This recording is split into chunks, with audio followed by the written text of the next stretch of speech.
Making a keto-friendly cheesecake is easier than you think. My recipe will fit in your diet without sacrificing flavor. I have all my ingredients prepped and ready. Let's get started. Whenever I'm making cheesecake, I actually always like to line the bottom of the springform pan with some foil. This stops it from the cheesecake potentially oozing out the bottom. In a bowl, we're going to add some almond meal and we're going to add some packages of stevia. And you can get these from most stores. I'll be using 3 packets. I'm going to add some unsalted melted butter and I'm going to stir this together. Normally when we use a graham cracker crumb, we have to pre-bake it, but we don't have to do that with this recipe. So we're going to add the crumb to the bottom of the springform pan and we're just going to use the spatula to even that out.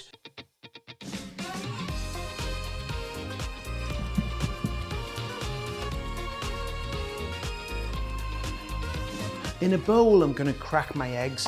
It's always a good idea to crack your eggs into a bowl first, not straight into the stand mixer. That way you can see if you have any splinters of shells. I always like to clean as I go as well. That keeps the kitchen nice and clean. Using a rasp grater, we're going to remove the zest. The zest is going to add tons of perfume and flavor to this cheesecake. I'm going to cut the lemon in half and I'm just going to squeeze it through my fingers to catch any seeds. The acidity adds a lovely flavor to this cheesecake. In my stand mixer, I'm going to add the cream cheese, but we're also going to be adding some stevia, about 1 tablespoon, but you can add as much or as little as you want.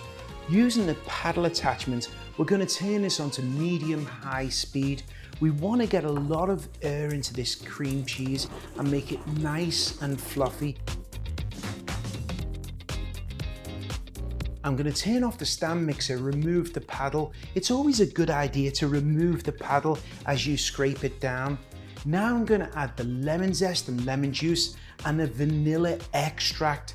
We'll add the attachment back and then we're going to turn this on to medium high. You can see it's getting lovely and fluffy and that really does add to the texture. Now I'm going to add the sour cream. The sour cream is going to add a delicious lightness to this cheesecake. It's also going to add a little bit of tartness to it, but you'll notice when you try it just how creamy this cheesecake is, and that's because of the sour cream. Now we'll turn this back on to a medium speed, and now it's time to start adding the eggs. You'll notice I'm incorporating them one at a time, just letting them gently beat in. Now let this go for a few minutes until it's nice and light. I always like to add a parchment paper collar. So I've just taken some parchment paper and cut it in half. This collar will help remove the cheesecake once it's cooked, but also what it does help with is in case it overflows. So it's quite a common thing to do in a professional kitchen.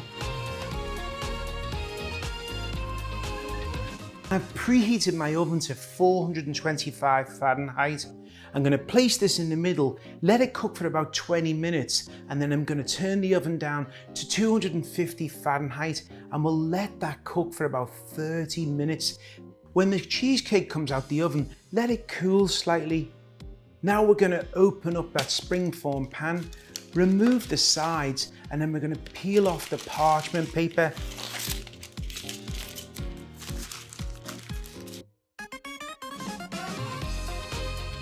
As you look at it, you'll notice the cheesecake has got a crack in the center. Please don't worry about that. It doesn't have to be perfect. Cooking should be fun. I guarantee as you look at this cheesecake down the sides, you will see a perfect cooked cheesecake. Look how creamy and smooth it is.